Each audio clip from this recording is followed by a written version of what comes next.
Hi, welcome back to Bailey the Bookman. This week, I did not go visit anywhere in particular. I had my good friend Alex from Curiosity Inc. Hi, Alex. hi guys. Alex brought a very cool book by I'll Vanna White this for you.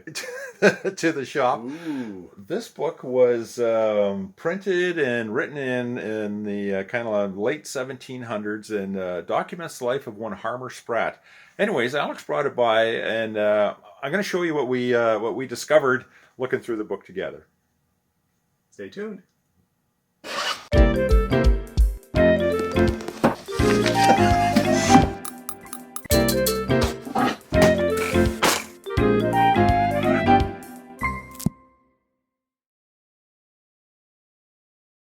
You've got sad irons, you've got presses. Some might say that the bookbinding business is both sad and depressing.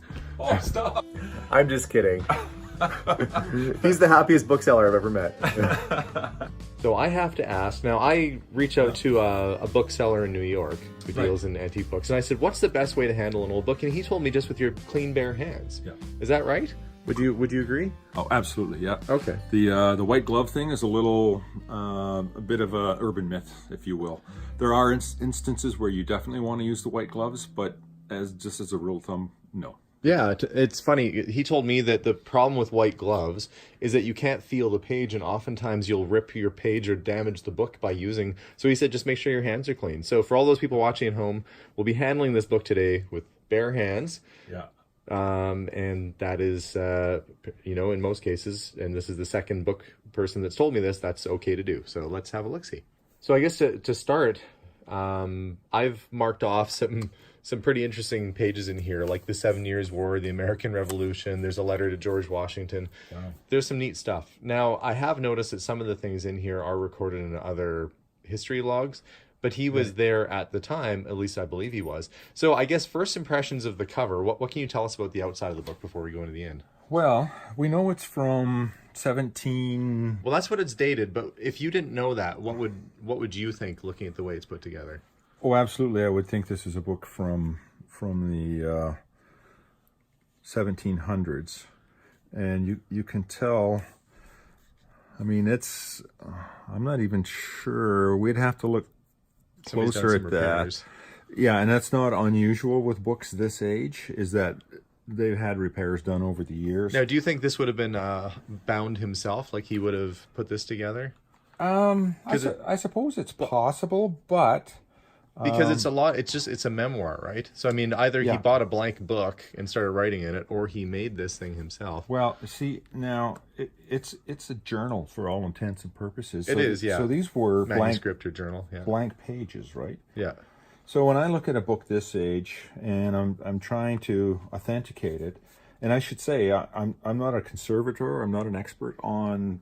Right. On those sorts of things. But you know stuff. I do. I know a little stuff. Between the two of us, we'll make one person that can figure this out. Yeah, because most of the books in my shop are, from the 1800s and up. And I have a couple in the 1700s, but I look for the paper. What kind of paper? And is it true to the time period? And this absolutely, I would say, in my opinion, does. It's also got some foxing, which is...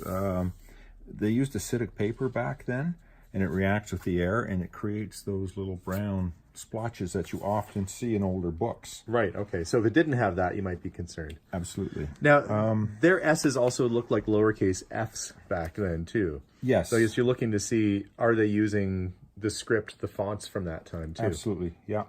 And my goodness, he had neat handwriting, did he not? Yeah, he did. Yeah, it's really nicely written. There's spots that are a little bit more, tougher than others. Yeah. And I feel like he was writing this to really record important parts of history from his time, or not really his perspective even. Mind you, there's some poetry and some personal things that he's putting in there too. And it's written from, let's see.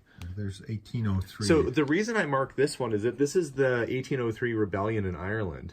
And so he says that a number of rebels hanged in Dublin for the late rebellion, for their rebellious acts. Yeah.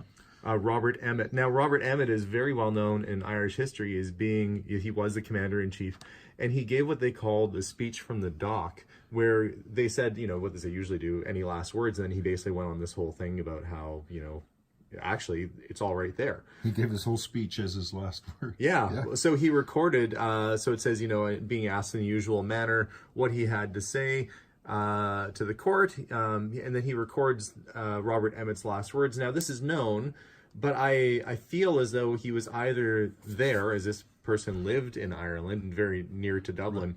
If he wasn't there to record this, then he may have seen it written in the paper the next day and recorded it himself. And he was a fairly prominent gentleman in the community, so he most likely was there, I would think. There's no back and front to this. It's a which way book.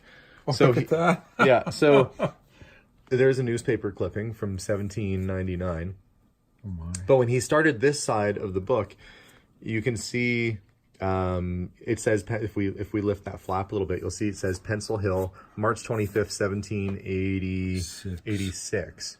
And so at this time, he's starting to journal on this side of the book. And this is where he talks about his lineage to Robert Devereux and how they were married and how it goes back to King Edward III. Oh, yes. So he talks a little bit about that. Now, for the most part, you can see that horses obviously played a big role in culture back then. As, I guess if this was a modern book, there'd be pictures of hot rods and stuff in it. But there's, cures for the flu or colds. There's, cures for diseases that horses have. There's recipes, hopefully not for horses. That would be gross. Yeah. If you can't cure your horse with this, here's a recipe to make great horse stew. Oh, no, please. No.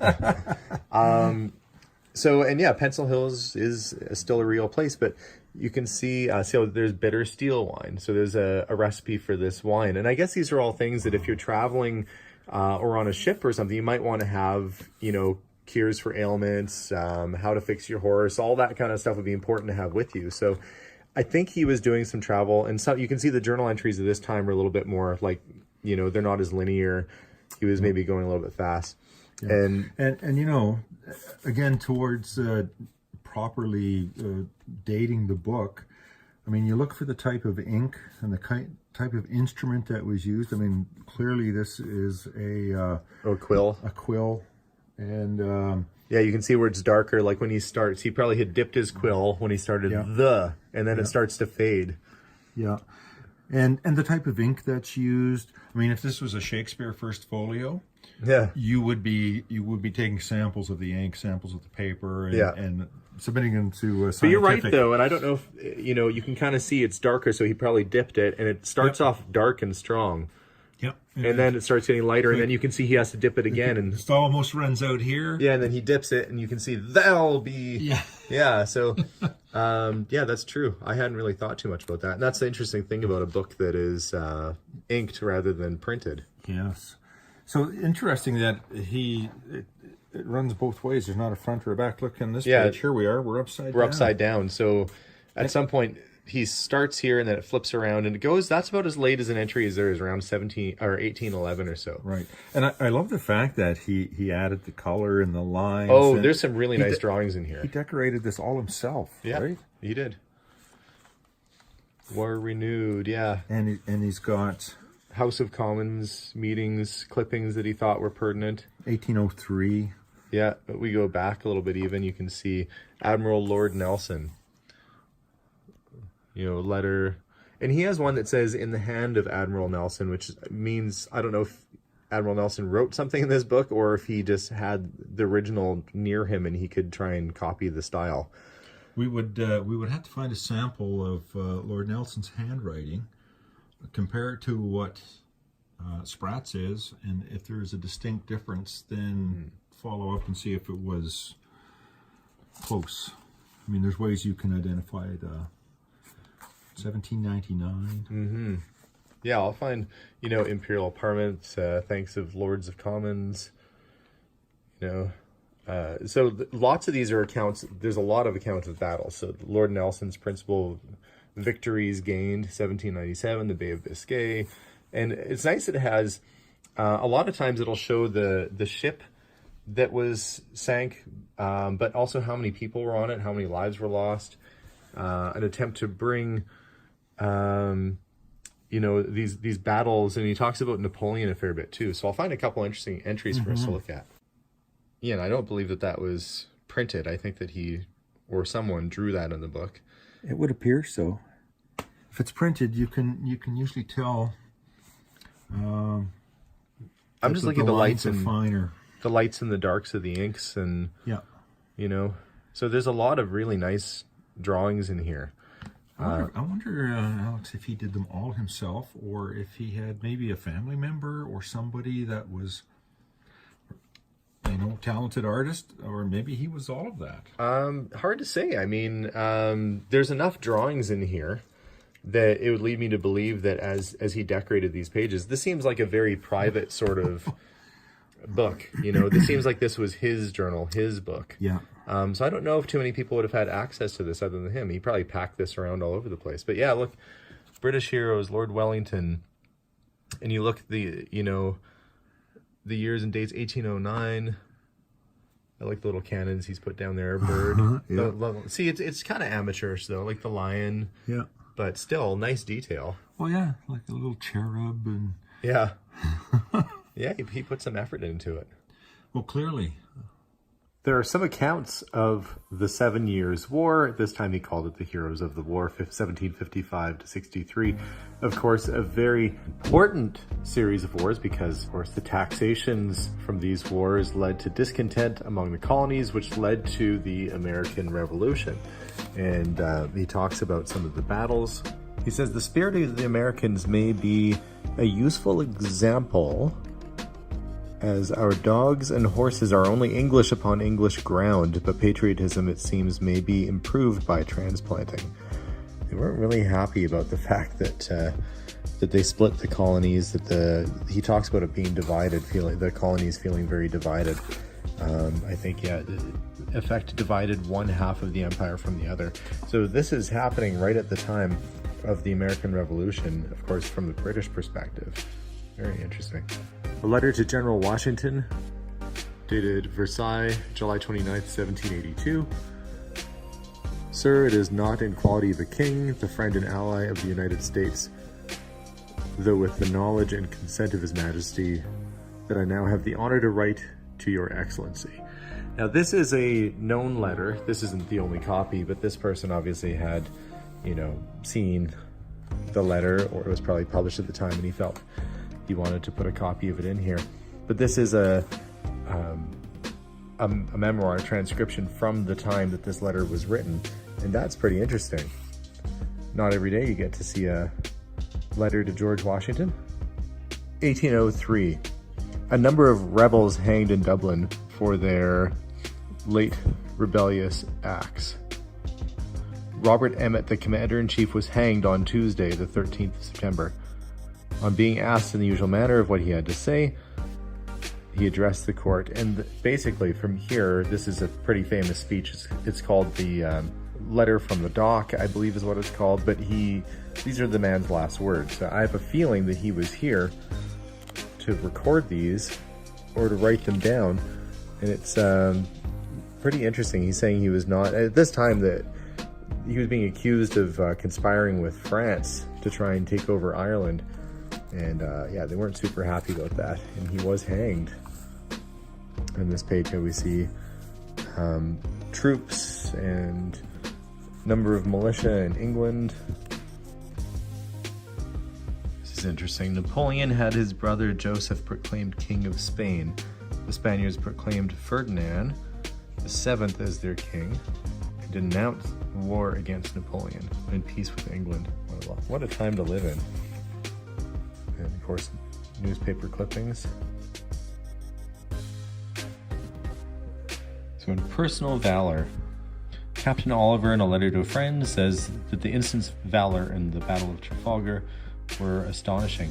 He talks about a fellow that jumps off the ship, the Defiance, and runs alongside of the French ship, I'm probably going to butcher that, but L'Agile, the French frigate, which they boarded. He swam across and fought people off all across the way before they had a chance to get there. It was later taken, and of course he became a hero. Now he's got a little clipping from a newspaper from that time too, and he says he continued fighting for 10 minutes, and that let's see, he is recovering. Oh, here it is right there. He is now in the hospital at Gibraltar and in good spirits. That man, of course, was Jack Sprat.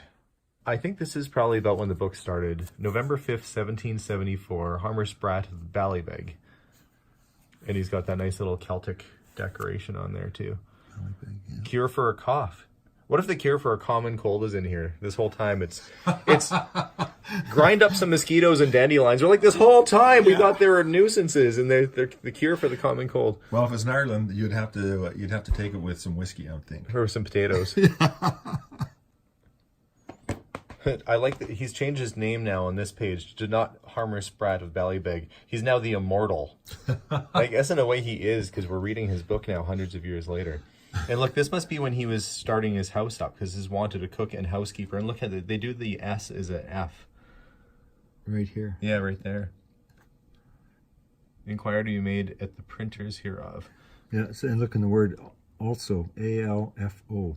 Yeah, instead of also. Yeah, so and the date under that is 1772.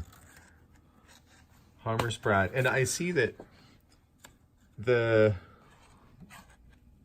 I'm not sure what that says. Junus? June, maybe? So I think... Geez, I wish one of us was smarter. Yeah. Well, this is kind of interesting that he's got an article in here saying that there is a Back Abbey apparition. So there's talk of a ghost. This is for ridding me of this troublesome companion. He lent her a summons grounded on a strong faith in Christ, and she obeyed. May his generous soul never see. I can't make that out. But that's 1730. Is it 1785 or 35? One of the two. I'm October 30th. Well, isn't that interesting that, you know, that he kept an article on ghosts? That's probably not something you see every day in a book. Not today. No. Well, I bet you wasn't uncommon then, though. No, probably. But see, this is what's really neat, is in this miscellany portion, he's talking here, and you can see his quill is dark, so he's just inked it. Yep. And he's writing, to support an expensive war, which was, as we know, the 7 Years' War, in circumstance of absolute necessity, a lottery may be... And then he kind of adds in, be affordable, or... Maybe...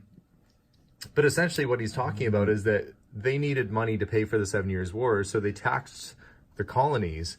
And he's saying that argument to the colonies, there's the colonies there, of course, America. And while perhaps they are no more, the minister is divided one half of the empire from the other. So this is the beginning of the American Revolution. Right here that he's writing about. It's the end of the 7 Years' War. The colonies aren't happy about having to pay all the taxes, and really that's what happened. Yeah, this he's talking about Benjamin Franklin, and he's saying the following is Dr. Franklin's epitaph on himself, which he wrote when he was a printer in the early part of his life, which is inscribed by his own desire on his tombstone. The body of Benjamin Franklin, printer. Like the cover of an old book, its contents worn out. One more and a newer and more beautiful edition. And there you go, baby.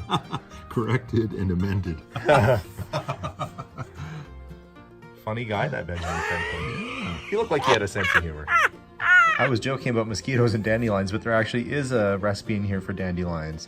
To drink the clarified juice of a dandelion. It heals the hunger, cure for consumptions. A drink for wheezing. Well, that's good to know. Book, and much like the one we're looking at, it was sewn. So if you can see under there.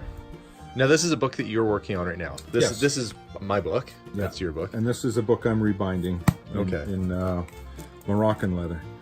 So you take and you sew it, all the sections, the signatures together, and that's this part that's sewing right along there. Okay. And this I've added on top because it's going to have raised bands. Right. And make it look older. So when we look at this book. Right. You see these two tapes here? Yeah. they come up like that. So instead of doing sort of this... Yeah, this is a fairly utilitarian, although there is some blind stamping on the front. So those tapes come up and they attach to the boards, and that's how you keep the boards and the spine all in one piece, and then you can cover it in the leather. Right, okay. And so how old is the book that you're doing there?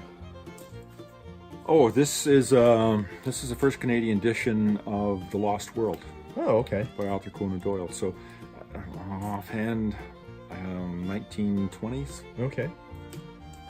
So, and we can tell from this, you were saying that looking at the way that this is bound, this might have been something that he purchased a journal, a blank ledger or journal, and started writing in it? That would be my guess.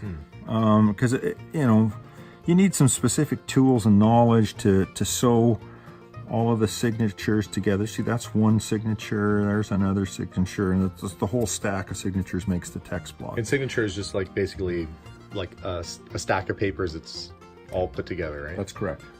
And then you sew those together, and then you have a text block. So you can see where it's all been sewn along the spine edges. Yeah. I mean, again, this book is hundreds of years old, and it's seen a lot of miles and a lot of wear. So it's not surprising that it's got some cracks and breaks and a little bit of use. But all things considered, it's not horrible. It's still in one piece. Yeah. So I would think that this is a repair that's been done at some point. And what did they repair it with? It looks like, in those days, they most often did use calf leather. This looks like a type of vellum to me. We kind of noticed that they didn't have staples then, so he used a pin. Yeah, it's just a straight pin. Like a little forged, handmade kind of straight pin. Yeah. It's pretty oxidized. I think it's been there for a while. I would say so. It's just a book so special. Every single page has some amazing piece of history that was happening when this man was alive. Bonaparte, Emperor of France. Bonaparte crowned King of Italy at Milan. What a time to be alive. So Alex, I think you should probably wrap this up in a nice piece of felt or soft cotton when you're carrying it around. Don't leave it loose on the front seat of your car anymore. And in your estimation, my thoughts are the book is 100% real. But based on what you see, does it look about right? I would agree with that. Again, I'm not an expert on this time period, but there's nothing about this book that suggests to me that it is not real. And why would you forge a personal diary from that 1772 or what have you? Yeah, I know. It'd be crazy. It's always good to have a second opinion on these things. I guess what I'm hoping is that... So thank you again very much for having a look at the book and meeting with me this morning, I guess early afternoon. I'm hoping that the book finds the right kind of owner, that either somebody who is, at a university or university collections or library, or it needs to go somewhere to be preserved. I'm not the right person to be owning this book. I'm the right person to have found it. That's where my role ends. Now I got to find the right person to own it and take care of it. But thank you so much for having me by today. Oh, I really appreciate you bringing this book by. It's fascinating. I've never actually seen a book quite like this one before. A blank journal. I didn't even know they made blank journals back then. I know it's really cool. And it's what a time this gentleman had in his life. All of the events and people that were in and out of his life that he documented. Just... American Revolution, the Irish Rebellion, the Napoleonic Wars. He lived through some of the most important times of our history. That's why it's such an important journal. Right. Is that this is the journal of somebody who was educated, had the ability to document it and put it in this format, and now we have to make sure it's preserved for years to come. Well, I'm confident you'll find the right home for it. I hope so. And thank you again for popping by the shop and letting me have a look. Oh, of course, anytime.